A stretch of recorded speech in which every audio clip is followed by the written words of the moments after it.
Hello मित्रों, नमस्कार, जय Hind, Vande Mataram. Next exam crack channel में आप सौ विद्यार्थी मित्रों નું સ્વાગત છે। મિત્રો, આજના વિડીયોમાં 14 નવેમ્બર 2024 ના તમામ મહત્વપૂર્ણ કરંટ અફેર્સને લગતા પ્રશ્નો કવર કરવામાં આવ્યા છે, જે આવનારી તમામ કેન્દ્ર અને રાજ્ય લેવલની સ્પર્ધાત્મક પરીક્ષા માટે અત્યંત ઉપયોગી સાબિત થશે। તો મિત્રો, જોઈએ 14 નવેમ્બર 2024 ના કરંટ અફેર્સને લગતા મહત્વપૂર્ણ પ્રશ્નો।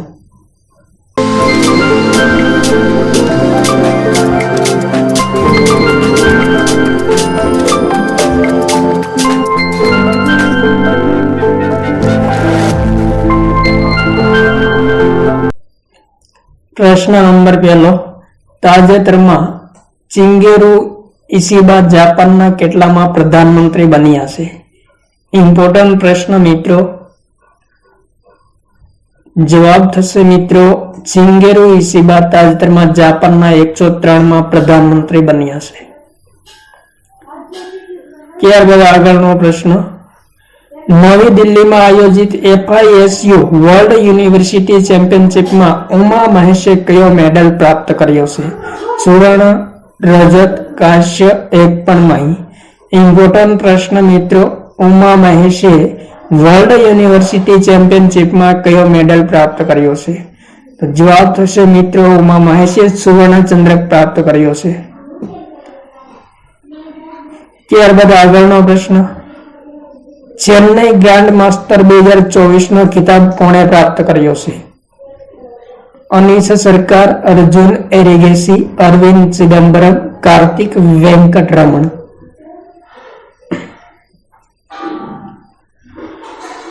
तो जवाब थशे मित्रों, चेन्नई ग्रांड मास्टर 2024 नो खिताब अरविंद चिदंबरमे प्राप्त कर्यो छे। मित्रों, अमेरिकाना लेवन एरोनियन ने हरावीने चेन्नई ग्रांड मास्टर नो खिताब प्राप्त कर्यो छे। कोणे? अरविंद चिदंबरमे। त्यारबाद आगळनो प्रश्न, ताजेतરમાં आंध्र प्रदेश सरकारे 2024-25 માટે કેટલા બજેટની મંજૂરી આપી છે? इम्पोर्टન્ટ प्रश्न मित्रों। जवाब थशे 2.94 लाख करोड़नी मंजूरी आपी है बजेट 2024-25 માટે आंध्र प्रदेश सरकारे। मित्रों, आंध्र प्रदेश नाणां मंत्री कोण छे? तो पय्याउल्ला केशव छे, जेमना द्वारा विधानसभा में बजेट रजू करवामां आव्युं छे।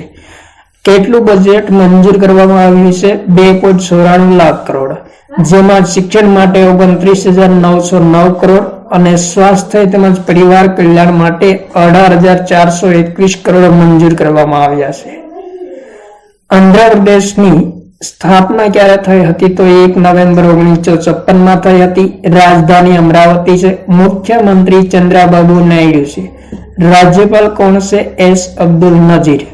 રાજ્યસભાની સીટ 11 છે, લોકસભાની 25 અને વિધાનસભાની સીટ 175 છે। ત્યારબાદ આગળનો પ્રશ્ન, 11 નવેમ્બર 2024 ના રોજ ભારતના પ્રથમ સૈન્ય અભ્યાસ અંતરિક્ષ અભ્યાસ 2024 નું આયોજન કોના દ્વારા કરવામાં આવ્યું છે? ISRO, DRDO, defence space agency, ITBP। Important પ્રશ્ન મિત્રો, અંતરિક્ષ અભ્યાસ 2024 નું આયોજન કોના દ્વારા કરવામાં આવ્યું છે? જે ભારતનું પ્રથમ સૈન્ય અભ્યાસ છે। तो जवाब थशे मित्रों, डिफेन्स स्पेस एजेंसी द्वारा अंतरिक्ष अभ्यास 2024 ना प्रथम चरणनु आयोजन करवामां आव्युं छे। इम्पोर्टન્ટ पॉइंट मित्रों, अंतरिक्ष आधारित समस्याने दूर करवा अने अंतरिक्ष संपत्तिना संरक्षण माटे 11 થી 13 नवेम्बर दरमियान प्रथम सैन्य अभ्यास अंतरिक्ष अभ्यास 2024 નું आयोजन करवामां आव्युं छे। मित्रों, डिफेन्स स्पेस एजेंसी ની સ્થાપના ક્યારે થઈ હતી? તો 2019 માં થઈ હતી। ત્યારબાદ આગળનો પ્રશ્ન, તાજેતરમાં ભારતીય કૃષિ અને ખાદ્ય પરિષદના ચેરમેન તરીકે કોને નિયુક્ત કરવામાં આવ્યા છે? ગોવિંદ મોહન, અપર્ણા यादव, સુરેશ પ્રભુ, JP નડ્ડા। इम्पोर्टન્ટ प्रश्न मित्रों, कृषि અને ખાદ્ય પરિષદના ચેરમેન તરીકે કોને નિયુક્ત કરવામાં આવ્યા છે? मित्रों, जवाब थशे सुरेश प्रभु ने नियुक्त करवामां आव्या छे। मित्रों, कृषि क्षेत्रना विकासमां योगदान आपवा माटे 2015 में भारतीय कृषि ने खाद्य परिषद की स्थापना करवामां आवी हती। મિત્રો ભારતમાં વર્તમાન નિયુક્તિ સંબંધી ઇમ્પોર્ટન્ટ પોઈન્ટ જોઈએ. ભારતીય વાયુસેનાના નવા પ્રમુખ અમરપ્રીત સિંહ બન્યા છે. ભારતના નવા નાણાં સચિવ કોણ બન્યા છે? તુહિનકાંત પાંડે બન્યા છે. લોકલેખા સમિતિના નવા અધ્યક્ષ કે.સી. વેણુગોપાલ બન્યા છે. રાષ્ટ્રીય અપરાધ રેકોર્ડ બ્યુરોના પ્રમુખ આલોક રંજન બન્યા છે. હિન્દુસ્તાન એરોનોટિક્સ લિમિટેડના પ્રમુખ ડી.કે. સુનિલ બન્યા છે. યુપીએસસીના નવા અધ્યક્ષ પ્રીતિ ચુદન બન્યા છે. સશસ્ત્ર સીમાદળના નવા અધ્યક્ષ અમૃત મોહન પ્રસાદ બન્યા છે. અને નાસ્કોમના અધ્યક્ષ કોણ બન્યા છે? તો ચિંદુ ગંગાધરન બન્યા છે. ત્યારબાદ આગળનો પ્રશ્ન, ગુજરાતમાં સૌપ્રથમ સહકારી સુપર માર્કેટ ગુસ્કો માર્ટનું ઉદ્ઘાટન ક્યાં કરવામાં આવ્યું છે? વેરી મોસ્ટ ઇમ્પોર્ટન્ટ ક્વેશ્ચન મિત્રો. ગુજરાતની સૌપ્રથમ સહકારી સુપર માર્કેટ ગુસ્કો માર્ટનું ઉદ્ઘાટન ક્યાં કરવામાં આવ્યું છે? તો જવાબ થશે મિત્રો અમદાવાદ ખાતે સહકારી સુપર માર્કેટ ગુસ્કો માર્ટનું ઉદ્ઘાટન કરવામાં આવ્યું છે તાજેતરમાં. ત્યારબાદ આગળનો પ્રશ્ન, ભારત તિબ્બત વ્યાપાર સંબંધોના પ્રતીક સમાન આંતરરાષ્ટ્રીય લવી મેળાનું આયોજન કયા રાજ્યમાં કરવામાં આવ્યું છે? હિમાચલ પ્રદેશ, ઉત્તરાખંડ, સિક્કિમ, અરુણાચલ પ્રદેશ. ઇમ્પોર્ટન્ટ પ્રશ્ન.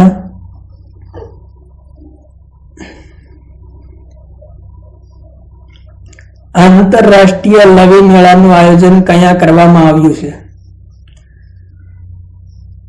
તો જવાબ થશે મિત્રો હિમાચલ પ્રદેશમાં આંતરરાષ્ટ્રીય લવી મેળાનું આયોજન કરવામાં આવ્યું છે. શા માટે? ભારત તિબ્બત વ્યાપાર સંબંધોને મજબૂત બનાવવા માટે.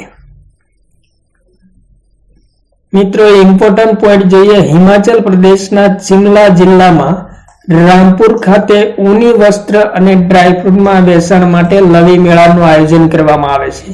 અને તેવી જ રીતે મિત્રો સિરમૌર જિલ્લામાં ગીરી નદીના કિનારે 5 દિવસીય રેણુકાજી મેળાનું પણ આયોજન કરવામાં આવ્યું છે.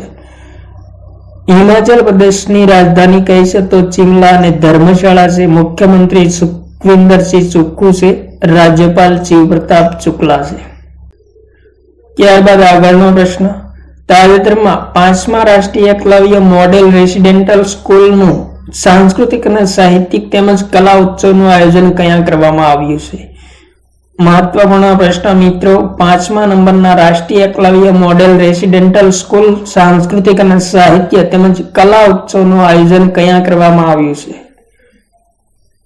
તો જવાબ થશે મિત્રો ઓડિશાની રાજધાની ભુવનેશ્વર ખાતે આયોજન કરવામાં આવ્યું છે.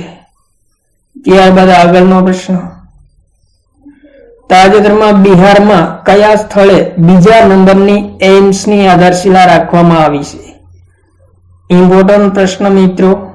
જવાબ થશે દરભંગા ખાતે બિહારની બીજા નંબરની એઇમ્સની આધારશિલા રાખવામાં આવી છે. પ્રથમ એઇમ્સ ક્યાં છે? તો પટના ખાતે છે. અને ભારતની પ્રથમ એઇમ્સ કઈ છે? તો નવી દિલ્હી ખાતે છે. ત્યારબાદ આગળનો પ્રશ્ન, તાજેતરમાં કયા દેશના રાષ્ટ્રીય માનવાધિકાર આયોગના તમામ સભ્યોએ રાજીનામા આપ્યા છે? Bharat, Bangladesh, Australia, Singapore. તો જવાબ થશે મિત્રો બાંગ્લાદેશમાં માનવાધિકાર આયોગના તમામ સભ્યોએ તાજેતરમાં રાજીનામા આપ્યા છે. ત્યારબાદ આગળનો પ્રશ્ન, તાજેતરમાં ટાટા પાવરે નોઈડા ખાતે આંતરરાષ્ટ્રીય હવાઈ મથકમાં અક્ષય ઉર્જા પરિયોજના માટે કેટલા કરોડનું રોકાણ કર્યું છે? તો જવાબ થશે મિત્રો 550 કરોડનું ટાટા પાવરે નોઈડા ખાતે આંતરરાષ્ટ્રીય હવાઈ મથકમાં અક્ષય ઉર્જા પરિયોજના માટે રોકાણ કર્યું છે. ટાટા પાવરની સ્થાપના ક્યારે થઈ હતી? 1911માં. સંસ્થાપક કોણ છે? તો દોરાબજી ટાટા છે. મુખ્યાલય ક્યાં આવેલ છે ટાટા પાવરનું? તો મુંબઈ ખાતે આવેલ છે.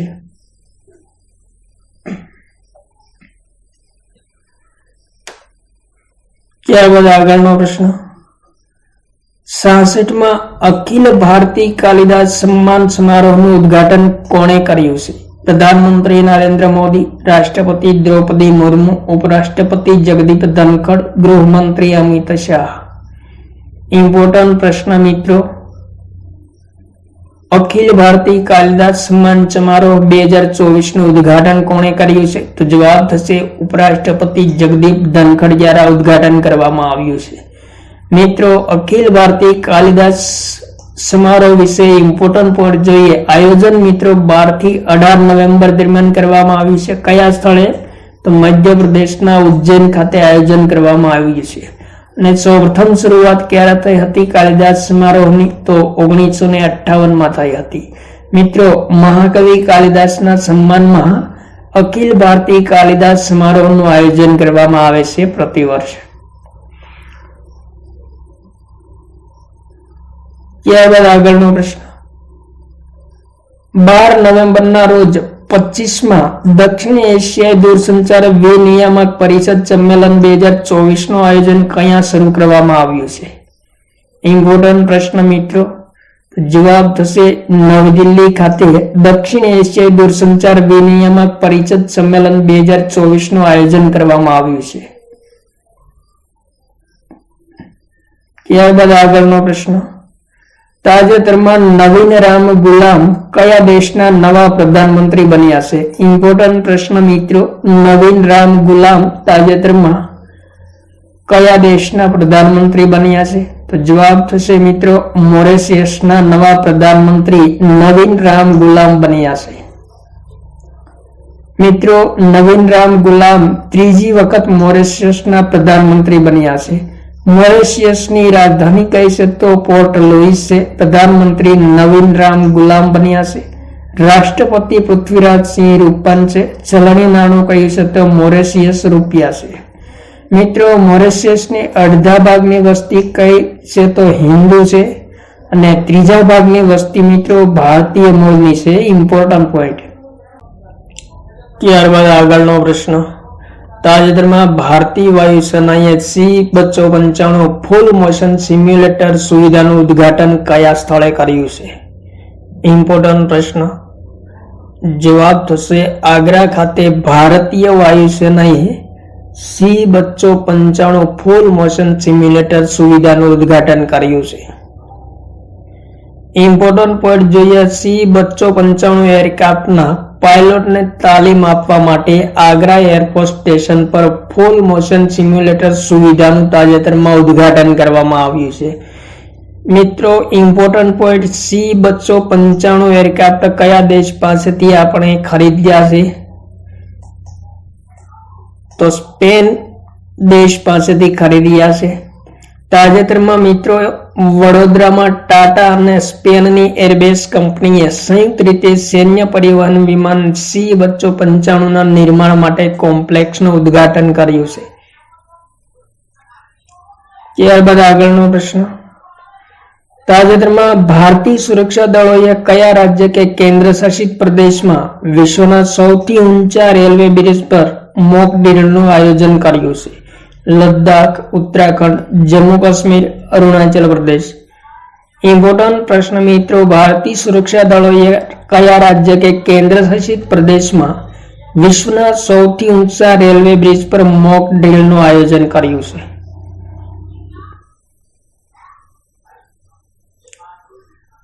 તો જવાબ થશે મિત્રો જમ્મુ કાશ્મીરના સિનાબ રેલવે પુલ પર મોક ડ્રીલનું આયોજન કર્યું છે। મિત્રો, લંબાઈ કેટલી છે સિનાબ રેલવે બ્રિજની? તો 1315 મીટર છે। અને ઊંચાઈ નદી તળથી 359 મીટર છે। ત્યારબાદ આગળનો પ્રશ્ન, તાજેતરમાં કયા દેશે અંતરિક્ષ કાર્યક્રમના વિકાસને પ્રોત્સાહન આપવા માટે જીનસાટ-2 ઉપગ્રહ લોન્ચ કર્યો છે? ઝિમ્બાબ્વે, નોર્થ કોરિયા, ભારત અને જાપાન। ઇમ્પોર્ટન્ટ પ્રશ્ન મિત્રો, જીનસાટ-2 ઉપગ્રહ કયા દેશે લોન્ચ કર્યો છે? જવાબ થશે મિત્રો ઝિમ્બાબ્વે દ્વારા લોન્ચ કરવામાં આવ્યો છે અંતરિક્ષ કાર્યક્રમના વિકાસને પ્રોત્સાહન આપવા માટે। તો આ હતા મિત્રો 14 નવેમ્બર 2024 ના કરંટ અફેર્સને લગતા તમામ મહત્વપૂર્ણ પ્રશ્નો। થેન્ક યુ મિત્રો. જય હિન્દ, વંદે માતરમ.